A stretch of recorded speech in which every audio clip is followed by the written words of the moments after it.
Assalamualaikum warahmatullahi wabarakatuh.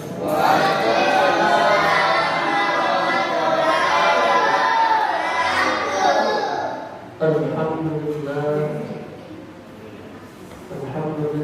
alladzi anzala as-sakinata fi qulubil mu'minin liyazdadu imanan ma'a imanihim. اشرح لي صدري ويسر لي امري واحلل عقدة من لساني يفقهوا قولي. سبحانك لا علم لنا الا ما علمتنا انك انت العليم الحكيم وتب علينا انك انت التواب الرحيم. اشرح لي صدري ويسر لي امري واحلل عقدة من لساني يفقهوا قولي. أما بعد ويحتاج الله أحباب رسوله أوصيكم ونفسي بتقوى الله فقد فاز المتقون.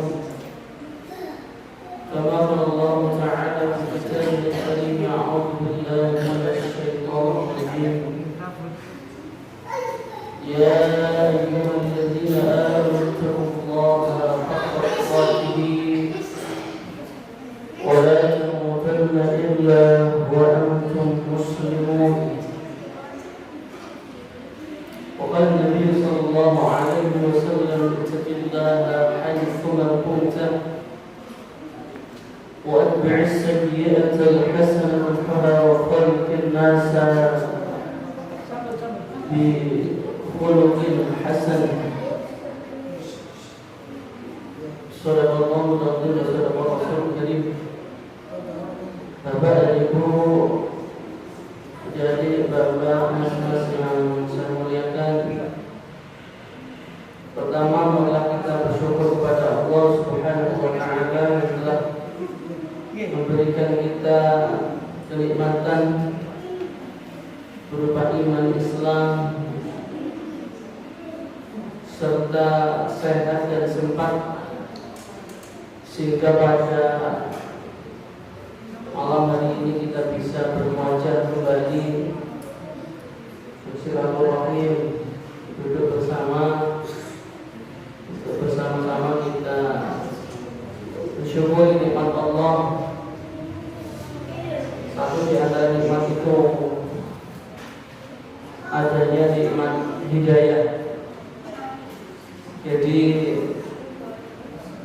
salah satu nikmat hidayah yang bisa kita rasakan adalah bagaimana Allah itu menggerakkan hati kita, jasad kita kepada kebaikan. Itu bagian dari nikmat hidayah. Jadi ketika ada di dalam hati kita ini keinginan terhadap sesuatu yang baik, maka itu bagian dari hidayah. Tapi kalau hati ini tidak ada keinginan sama sekali untuk melakukan sebuah kebaikan, maka berarti boleh jadi yang disampaikan oleh Allah Subhanahu wa Ta'ala adalah summun bukmun umyun fahum la yarji'un. Allah sudah menutup hati kita dari yang namanya hidayah. Kenapa? Karena sudah tidak ada ketertarikan untuk melakukan sebuah kebaikan. Namun juga demikian, nikmat hidayah itu tidak bisa kemudian hanya sekedar keinginan dalam hati, tapi juga ada sebuah paksaan dalam diri kita untuk menjemput yang namanya hidayah tadi. Ada orang itu kepingin tok, tapi tidak mampu melaksanakan. Contoh, siapa yang tidak kepingin sholat tahajud? Pasti semua orang ingin tahajud, karena pahalanya luar biasa dan fadilahnya luar biasa. tapi dia tidak ada usaha untuk menjemput hidayah itu, sehingga ya hanya sebatas kepingin. Maka Bapak Ibu, di dalam surah At-Taubah itu kan, surah At-Taubah ayat 41, infiru khifafan wa thiqalan wa jahidu bi amwalikum wa anfusikum. Al-ayat. Kata Allah, infiru khifafan wa thiqalan. Kamu itu harus memaksa. Kalian itu harus memaksa terhadap sesuatu yang baik untuk menjemput kebaikan. Kemudian di situ disebutkan Allah infiru khifafan wa thiqalan. Baik hatimu itu dalam keadaan tidak senang atau wa thiqalan, atau dalam keadaan senang. Kenapa? Karena berbuat kebaikan itu bukan masalah senang tidak senang, suka tidak suka. Hati kita lagi bahagia atau lagi sedih, bukan masalah itu. Tapi infiru khifafan wa thiqalan wa jahidu bi amwalikum. Kalian harus bersungguh-sungguh, kalian harus menjemput yang namanya hidayah itu, bukan karena senang atau tidak senang, bukan suka atau tidak suka, tapi karena panggilan dari Allah Subhanahu wa Ta'ala. Sebagaimana kita ini menjemput sesuatu yang kaitannya dengan dunia.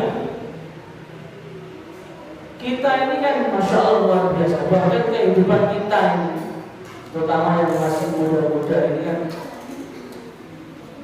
atau mungkin panjenengan dulu waktu muda juga sama. Yang kita kejar ketika kita beraktivitas di dunia ini, ketika bangun tidur sampai mau tidur lagi kan, tidak lain tidak bukan prosentase aktivitas kita ini kan ya untuk mencari yang namanya dunia. Bahkan ada sebuah istilah, kepala jadi kaki, kaki jadi apa?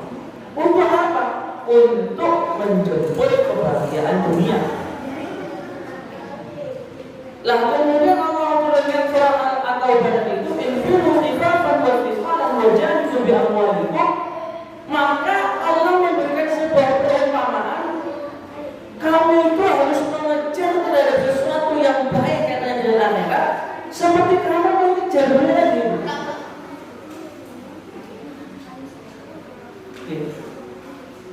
Jadi Bapak Ibu hadirin sekalian yang dimuliakan oleh Allah, sekali lagi mari kita bersyukur atas nikmat itu dan kita wajib berbahagia Pak. Kita diberikan kesempatan, diberikan kesehatan oleh Allah untuk dimampukan memaksa diri kita untuk menjadi baik.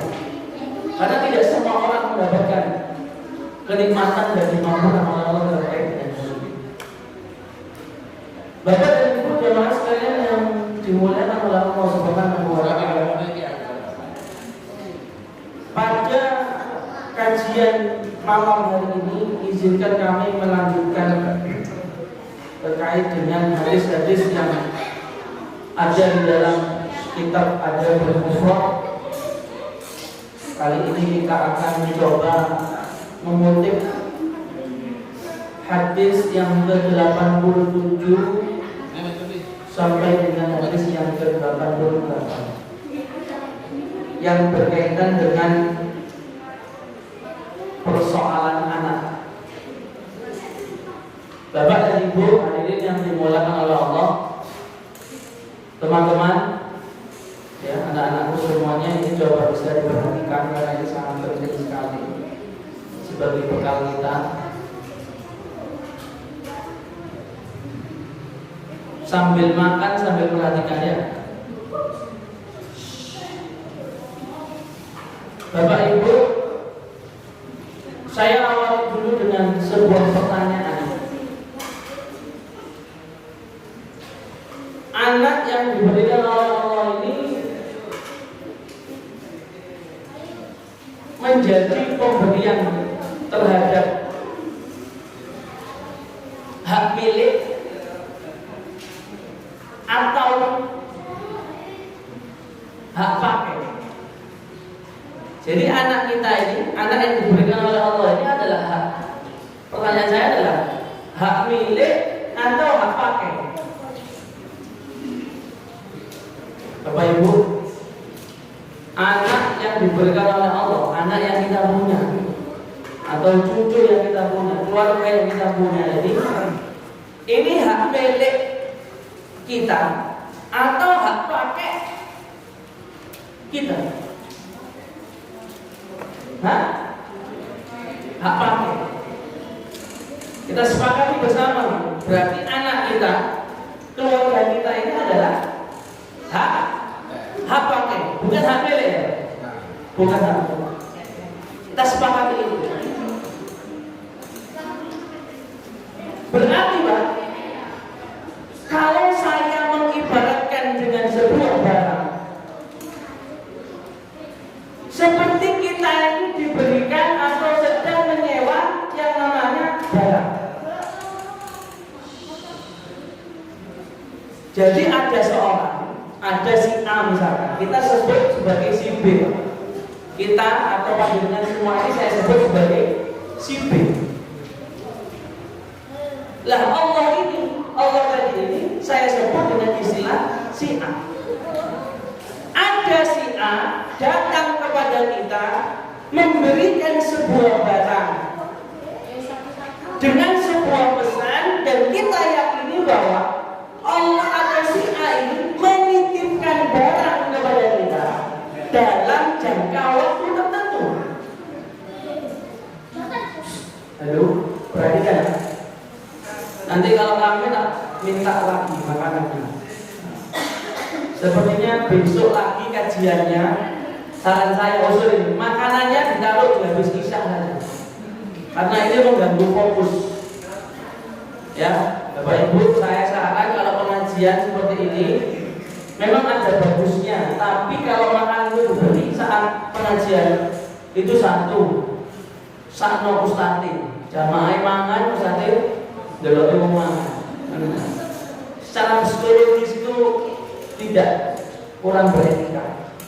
Yang kedua, nggak fokus, ngunyah ambil mendengarkan itu nggak fokus. Saya pernah sekali sering nggak fokus. Terus yang ketiga, kekurangannya adalah nggak rame. Jadi saran saya besok habis isya harus dikeluarkan makan bersama-sama sambil ngobrol Pak. Kecuali memang ada yang berpuasa, monggo silakan. Usul saja supaya nanti bisa lebih efektif kajian ini. Karena begini Bapak Ibu, kenapa saya sampaikan demikian? Allah itu menyindir kita begini dalam surah Az-Zumar ayat ke-9. Hal yastawil ladzina ya'lamuna wal ladzina la ya'lamun. Ada sebuah pertanyaan, tapi pertanyaan ini sebetulnya nggak perlu jawaban. Apa pertanyaannya Allah? Hal yastawil ladzina ya'lamuna wal ladzina la ya'lamun. Apakah sama orang yang mengaji dengan orang yang tidak mengaji? Nah, pasti pertanyaan jawabannya kita sudah tahu. Pasti berbeda antara orang yang mengaji dengan yang tidak mengaji. Pertemuan kita ini sudah yang ke-9. Pertemuan ini adalah pertemuan yang ke-9. Masih ingat gak kira-kira pertemuan yang pertama saya bahas apa? Soalnya ada mana? Jadi maka jawaban ini kalau secara logis pasti berbeda orang yang mengaji dengan yang tidak mengaji. Lah, untuk menjawab ini kadang-kala kita mau jawab pasti berbeda. Perbedaannya apa? Orang yang ngaji pasti ngerti, tapi ternyata ketika kita ngaji tambah nggak ngerti. Ini kan berarti bahaya.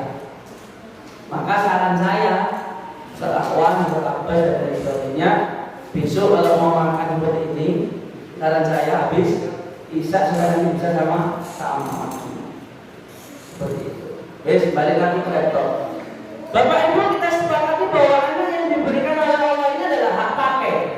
Tadi saya memberikan sebuah perumpamaan, si A datang ke si B, B itu kita, memberikan sebuah barang dengan pesan dan amanah, Mas, barang ini tak kasih kepada kamu, tak tak titipkan kepada kamu dalam jangka waktu tertentu. Wes sembarang sampai gawe sampai gak gawe yang penting tak titipkan sama sampai. Nanti sampai ketika si A dia ngomong, nanti suatu ketika saya butuh dan saya ambil, secara otomatis barang ini kudu ono. Maka pertanyaan saya, Bapak Ibu sekalian yang dimuliakan oleh Allah, si A ini dengan pesan yang demikian, konsekuensi hukum bagi seorang si B-nya, hak yang dimiliki oleh si B terhadap barang yang diberikan, dan kemudian kewajiban terhadap barang si A ini, maka si B-nya apa? Haknya, yang pertama saya bilang hak dulu. Yang pertama hak si B adalah haknya itu berarti boleh menggunakan. Misalkan andaikan itu barang sepeda motor, maka si B punya hak pakai motor ini. Entah itu mau dipakai kemana, ke sana kemari, terserah. Yang penting dia punya hak pakai. Dia punya hak. Tapi ada selain hak, dia punya yang namanya kewajiban. Apa kewajiban itu, Pak? Satu, menjaga, dua, merawat, dan yang ketiga, ketika si A mau mengambil barang itu, kewajiban si B adalah selain mengembalikan apa, Pak? Bertanggung jawab. Karena mohon maaf, si A menitipkan barang kepada si B, itu kondisinya mulus 100%. Mulus 100%. Ketika si A memanggil kepada menjumpai kepada si B dan minta barang itu, otomatis si A ngomong apa? Barang sing tak kayak ini mau mulus, yo apa carane? Ketika balik yo, itulah kemudian Rasulullah mengatakan, kullu mauludin yuladu 'alal fitrah fa abawahu yuhawidanihi aw yunassiranihi aw yumajjisanihi. Rasulullah mengatakan kepada para sahabat dan termasuk kepada kita, barang yang dititipkan oleh Allah berupa anak tadi diberikan oleh Allah dalam keadaan mulus.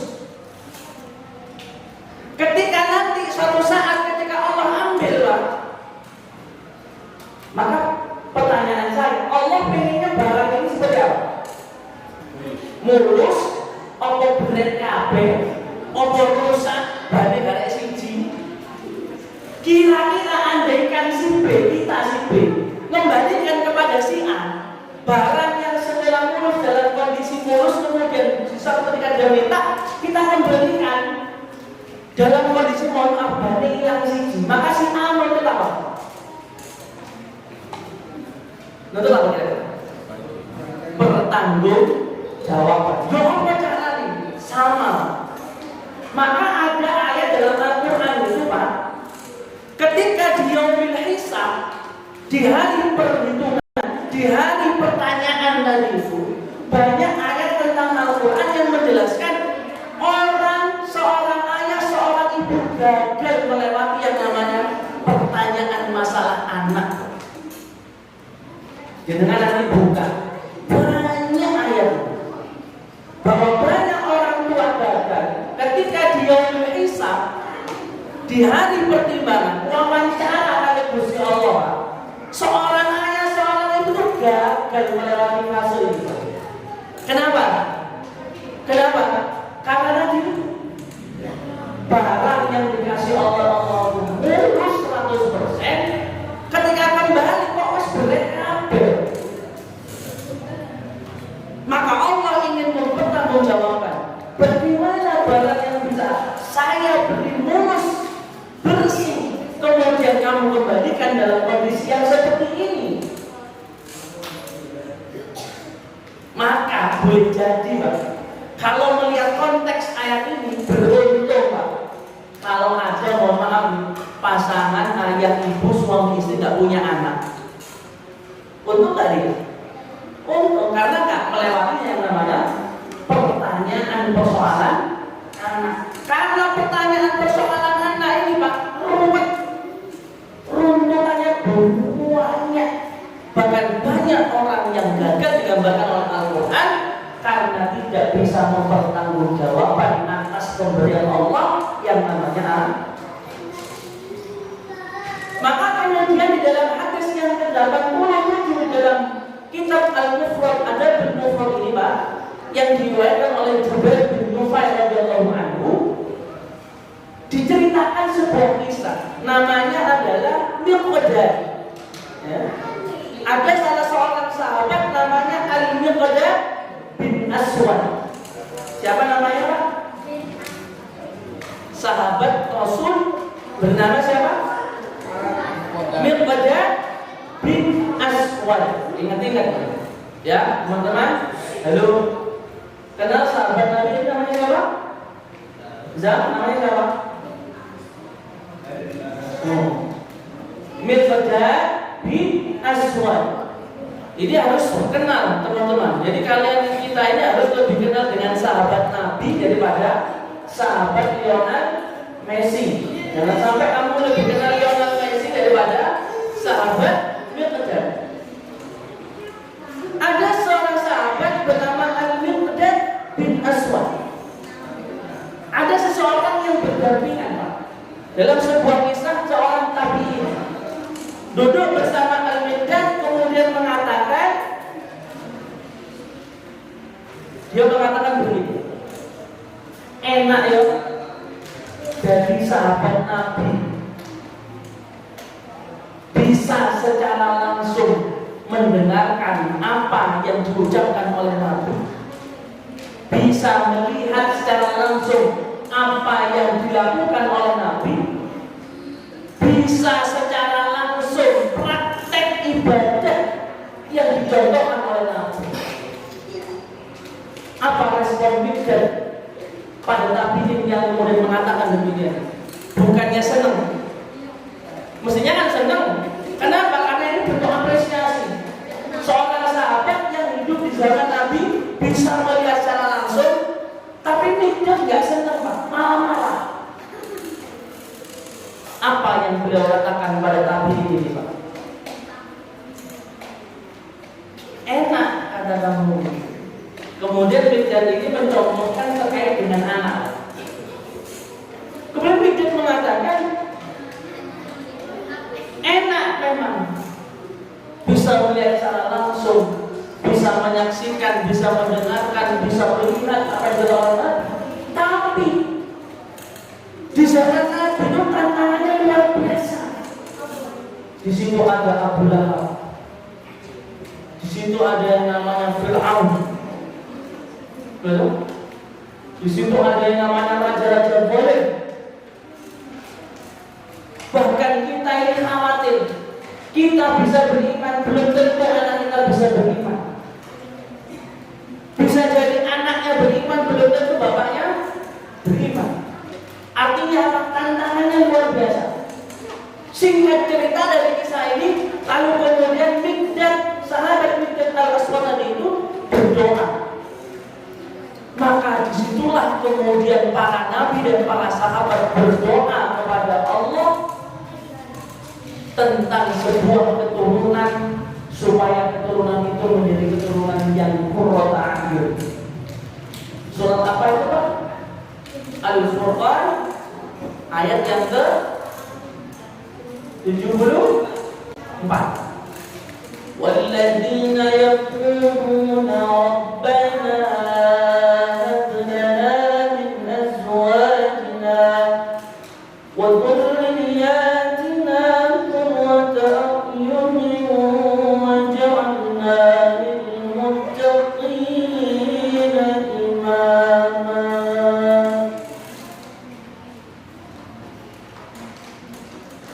kemudian para sahabat itu berdoa tentang doa itu, yang pada inti doa ini adalah bagaimana beliau mengharapkan pasangan, mengharapkan keturunan, anak, cucu dan lain sebagainya itu menjadi anak yang berketurunan. Di samping itu, tantangan untuk mewujudkan itu sangat sulit. Ya, tadi sempat Miqdad itu menyebutkan yang namanya ada Abu Lahab, ada abu-abu yang lain.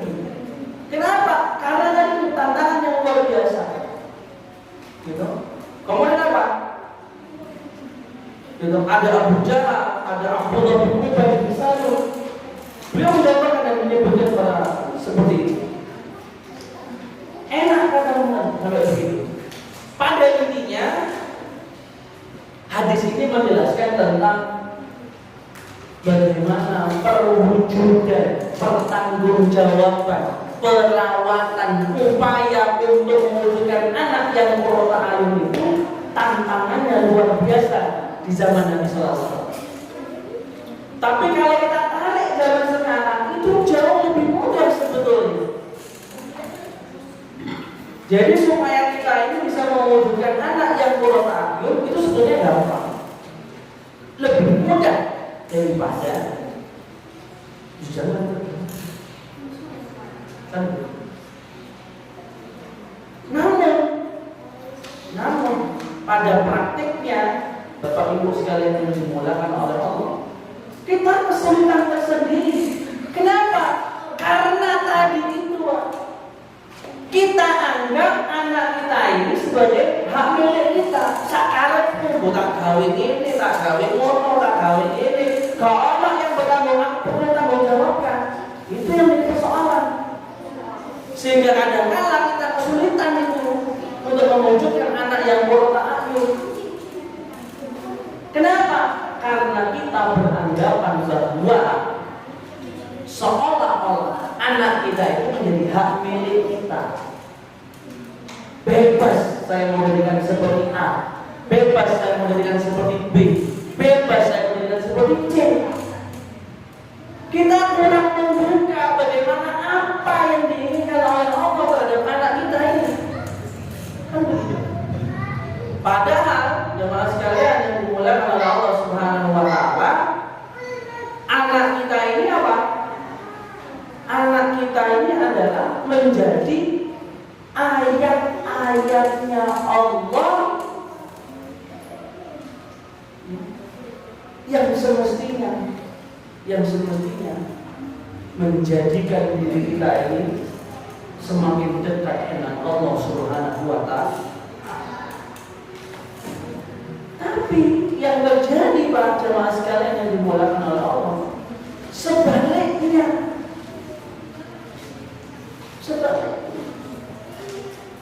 Maka Bapak Ibu jemaah sekalian yang dimuliakan oleh Allah, berhenti kita ini mendidik anak hanya sekedar membesarkan fisiknya.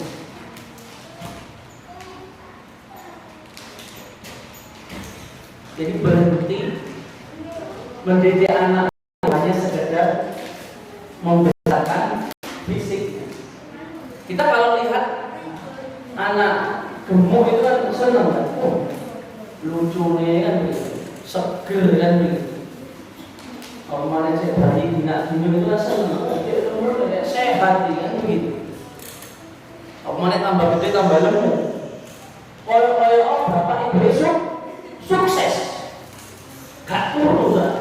Tapi coba kalau kita melihat anak itu kurus, sering sakit, seolah-olah kita ini gagal, betul nggak? Artinya ada anggapan yang masih melekat dalam pikiran kita bahwa mendidik anak itu cukup bisa makan, bisa minum, itu gak loro, kan begitu. Padahal di dalam kitab yang lain kalau kita mau melihat Bapak Ibu, ada 7. Ada as-sab'ah mas'uliyah at-tarbiyah. Ada 7 kewajiban bagi seorang anak, bagi seorang ayah, seorang ibu terhadap anaknya. Yang pertama adalah mas'uliyah at-tarbiyah al-imaniyah. Kewajiban memberikan pendidikan masalah apa? Masalah apa, Bu? Iman. Itu at-tarbiyah mas'uliyah al-imaniyah. Ini menjadi fondasi Bapak Ibu. Ya. Maksudnya bagaimana? Kita ini mengenalkan Allah kepada anak kita. Intinya begitu. Jadi misi utama kita sebagai seorang ayah, sebagai seorang ibu, itu adalah mengenalkan Allah kepada anak. Maka disitu disebut oleh Dr. Nasihat Ahmad dalam kitab Tarbiyatul Awlad fil Islam itu, yang pertama adalah mas'uliyah at-tarbiyah al-imaniyah. Kita mengenalkan Allah, mengenalkan anak kita kepada Allah. Dan sangat sederhana sebetulnya kita ini mengenalkan Allah kepada anak kita. Sangat sederhana. Dari mana kita mengenalkan Allah kepada anak kita? Dari kehidupan sehari-hari.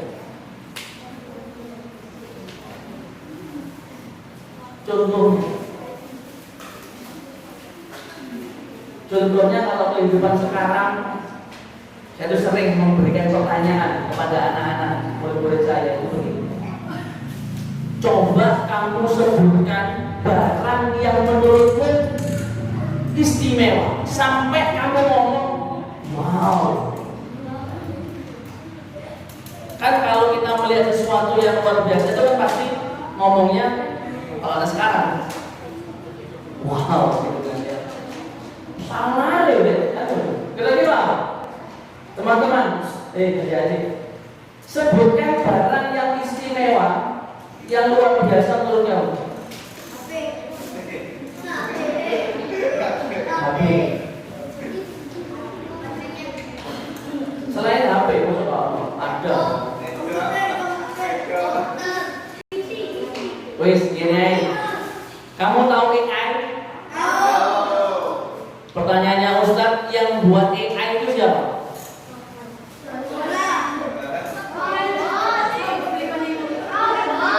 Yang buat AI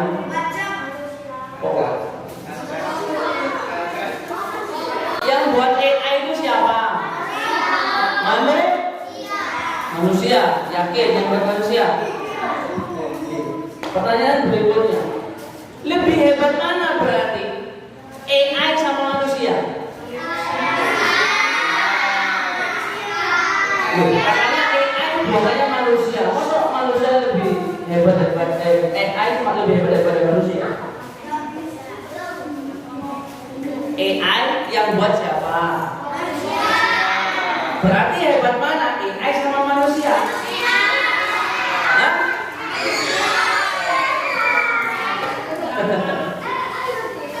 Jawaban singkatnya berarti hebatnya manusia dong.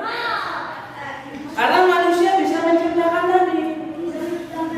Pertanyaan berikutnya, siapa yang menciptakan manusia? Berarti hebat mana manusia sama Allah?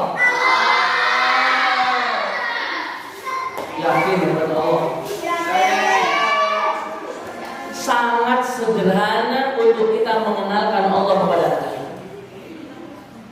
Termasuk kalau kita mau belajar, saya ingat ketika saya ikut workshop Ismoba saat itu, guru Ismoba di pusat, di pimpinan pusat Muhammadiyah saat itu di Semarang. Saya ingat betul ada sebuah gagasan dari PP itu yang namanya Ismobaistik, Al-Islam, Kemuhammadiyahan, bahasa Inggris, dan teknologi. Artinya apa? Sebetulnya ilmu pengetahuan itu bisa dimasukkan terkait dengan keagamaan. Contoh, misalkan ada guru fisika atau guru kimia. Guru kimia itu mengajarkan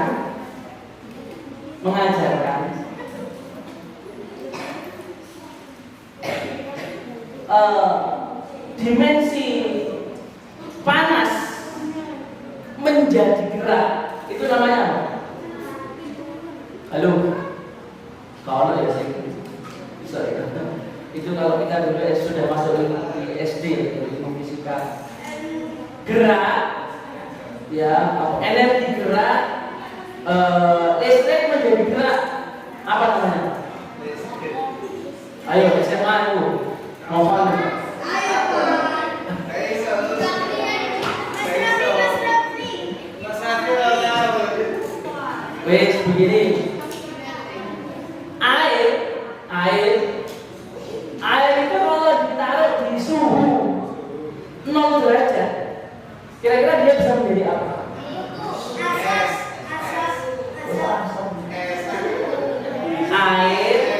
diletakkan pada ruangan yang bersuhu 0 derajat, dia bisa menjadi es. Apa namanya itu ilmunya?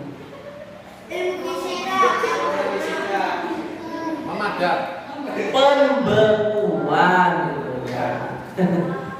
Namanya apa? Pembekuan. Pertanyaannya yang berikutnya ini untuk mengenalkan Allah kepada anak kita. Kok bisa air yang semula cair dimasukkan di suhu 0 derajat bisa membeku? Siapa yang menjadikan air itu membeku?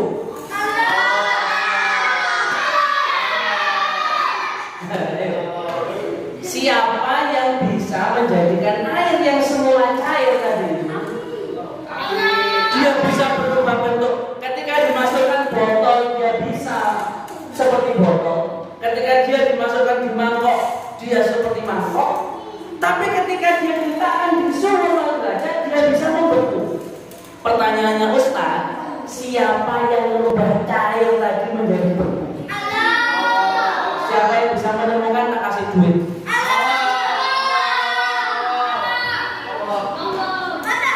Dari duit baru. Wes tak kasih pertanyaan. Ada es batu berarti kan beku. Ditaruh di suhu kurang lebih 30 derajat, maka air es batu itu berubah menjadi apa? Berarti ilmunya namanya apa? Proses tadi itu apa namanya? Pemanasan air senam. Ayo, jadi saya apa dulu?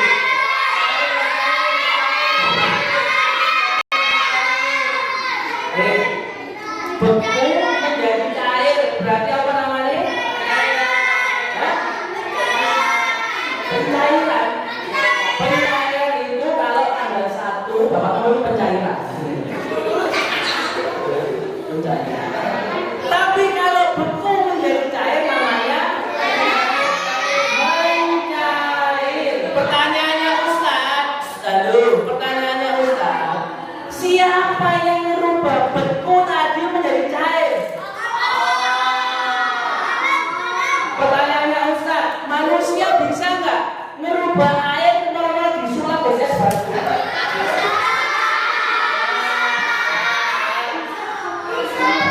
Bisa ya?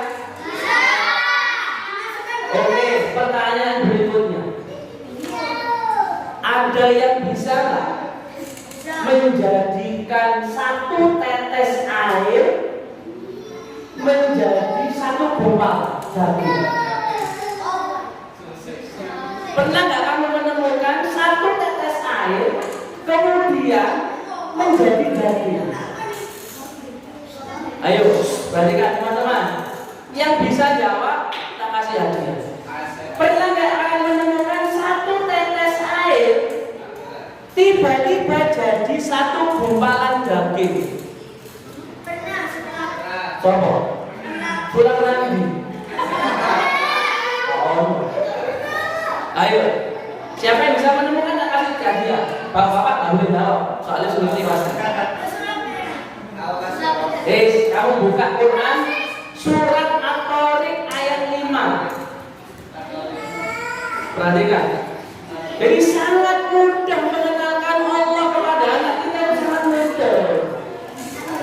Satu tetes jadi daging. Kira-kira apa? Ayo. Proses pembuahan. Surat At-Tariq ayat 5. Coba dibaca. Ketemu nggak At-Tariq? Kalau nggak salah ayat 5 atau ayat 6.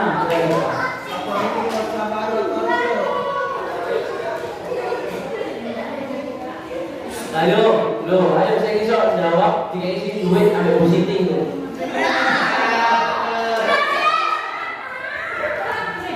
Satu tetes jadi daging. Pertanyaannya Ustaz, ada nggak pernah mendengar proses apa?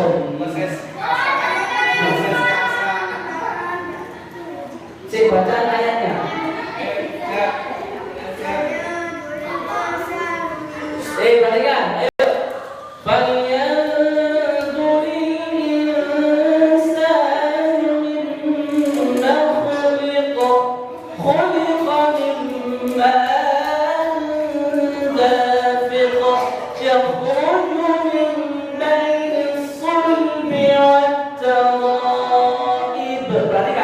Perhatikan.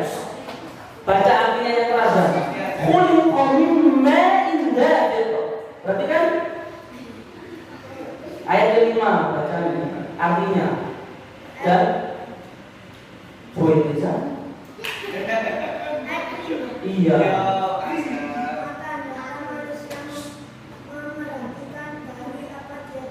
Nah, Allah mengingatkan kepada kita, halo, kamu manusia nggak? Di situ Allah menyebutkan hendaklah manusia mengingat. Perhatikan teman-teman, anak-anakku semua. Perhatikan di situ Allah mengingatkan manusia. Siapa manusia? Yang baca itu manusia. Kita manusia. Diingatkan oleh Allah, khuliqa min ma'in dafiq. Hendaklah manusia mengingat apa saja? Dari apa dia diciptakan? Dari apa saja diciptakan manusia itu? Jadi baca artinya itu. Hendaklah manusia. Aduh, pokoknya kamu apa?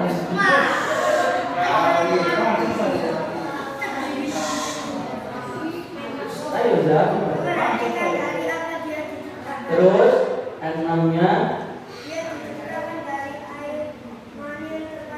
Nah, jadi manusia itu kita, Bapak Ibu sama sekalian Allah, diciptakan oleh Allah dari satu tetes. Satu tetes jadi dah. Pertanyaannya, kamu cari dimanapun, di negara manapun yang bisa merubah satu tetes jadi daging. Kalau bukan Allah. Maka di situ ingat saya pesan Ismu BP itu terkait dengan pembahasan biologi, masukkan ayatnya. Ketika membahas tentang mencair, membeku, mengkristal, kemudian membuah, masukkan ayat tentang buahnya. Ketika Allah membahas tentang hujan, hujan itu bagaimana? Kalau kita dulu waktu belajar, hujan itu apa bu? Hujan itu, hujan itu kan air laut kena sinar uang. Disebutkan oleh Allah dalam Al-Quran surat Al-Taurib masih dalam ancaman.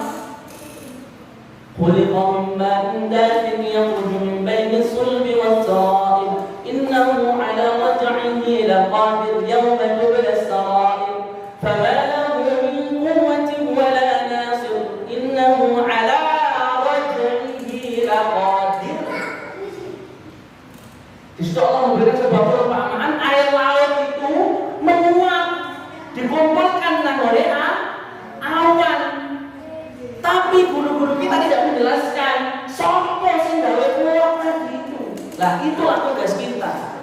Maka disebutkan dalam kitab Tarbiyatul Awlad fil Islam itu mas'uliyah at-tarbiyah al-imaniyah, kita mengenalkan Allah kepada anak kita itu dalam semua hal. Dalam kehidupan kita, tentang penciptaan, tentang alam semesta. Sopo sing gawe, siapa yang berkuasa dalam itu. Termasuk misalkan kita pengen anak kita pintar bahasa. Pertanyaannya saya, siapa yang buat bahasa? Pernah nggak kita membuka ayat tentang bahasa dalam Al-Quran, membahas tentang bahasa? Bahkan teknologi yang kita miliki hari ini itu sudah bagian dari Allah, sudah men-spill. Allah kan mengatakan begitu. Ya ayyuhan nas, kulu min thayyibati ma razaqnakum. Ya ayyuhan nas, kulu min thayyibati ma razaqnakum. Ada ayat lain kalau tidak salah begini artinya. Wahai manusia, carilah rezeki di langit dan di bumi. Di langit dan di bumi. Kalau di bumi, mungkin kita sudah paham rezeki Allah di bumi paham. Apa rezeki Allah di bumi? Ya kita bekerja itu. Tapi tafsiran rezeki di langit itu ya sekarang sudah mulai bisa dilihat rezeki dari langit. Rezeki di langit apa? Ilmu satelit. Coba, ini sedang saya live Pak. Live saya ini mungkin bisa sampai ke Mesir, bisa sampai ke Inggris. Pak, saya pernah melihat video saya di YouTube itu, di statistiknya ada orang Malaysia, ada orang Thailand melihat video saya. Pertanyaannya, apakah itu rezeki di bumi? Bukan, rezeki di langit, karena terhubung oleh satelit. Dan itu sudah di-spill oleh Allah bahwa Allah telah memberikan rezeki di langit. Maksudnya apa? Sekarang tadi bahkan kita bisa WA, bisa video callan dengan teman kita yang jauh di sana. Itu karena terhubung satelit Pak. Satelit itu pernah nggak menggunakan satelit? Gak bakal nemu. Kenapa? Karena goib bentuknya. Wifi. Kita sering menyebutkan wifi. Mana bentuknya wifi? Kotak pusat itu bukan wifi, itu alatnya untuk memancarkan wifi. Bluetooth, kalau kita dulu Bluetooth, pernah jenengan temukan barang Bluetooth? Ya apa bentuknya Bluetooth? Itu ilmu gaib dan Allah sudah men-spill. Itu rezeki langit. Maka Bapak Ibu sekalian yang dimulakan Allah, sekali lagi disebutkan dalam hadis ini, ya toh, tadi Allah mengatakan, Minjat tadi mengatakan bahwa tujuan utama kita, anak-anak kita ini bukan hak milik, tapi kembali kepada hak pakai yang nantinya akan dipertanggungjawabkan. Tadi Allah sampaikan, kullu mauludin yuladu 'alal fitrah, bahwa Allah mendesain anak kita, memberikan kepada kita orang tua dengan 100% mulus. Lalu bagaimana kita bisa mempertahankan 100% yang mulus ini? Dengan kondisi zaman yang luar biasa. Satu di antaranya, Rasulullah mengatakan dan mengajarkan kepada kita, mas'uliyah al-imaniyah.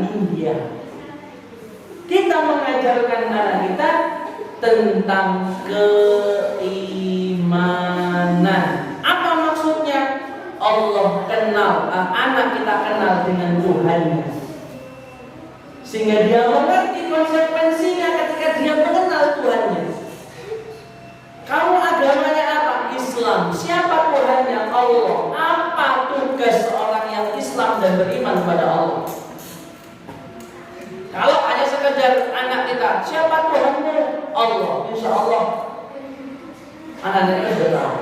Bahkan nanti di hari kiamat di alam kubur, Pak Mudin akan mengingatkan lagi, man rabbuka. Si mayit besok oleh Allah sing takok man rabbuka, jawaban Allah Subhanahu wa taala. Dan seterusnya. Bapak Ibu, rahimahullah, Allah. Saya rasa itu apa yang saya sampaikan. Pada intinya, sekali lagi, anak yang diberikan oleh Allah kepada kita itu sifatnya hak pakai. Artinya kita memiliki hak untuk mendidiknya, memiliki hak menjaganya, memiliki hak kita mendesain sebagaimana keinginan kita anak kita menjadikan apa. Tapi yang paling penting, Allah memberikan kita melekat kewajiban adalah merawatnya dan memberikan bentuk tanggung jawab ketika nanti kembali kepada Allah Subhanahu wa taala. Wallahu a'lam bishawab. Subhanakallahumma wa bihamdika asyhadu an la ilaha illa anta astaghfiruka wa atubu ilaik. Allahumma anfa'na bima 'allamtana wa 'allimna ma yanfa'una zidna 'ilma yanfa'una. Allahumma anfa'na bima 'allamtana wa 'allimna ma yanfa'una zidna 'ilma yanfa'una. Rabbana hab lana min azwajina wa dhurriyyatina qurrata 'ayunin waj'alna lil muttaqina imama.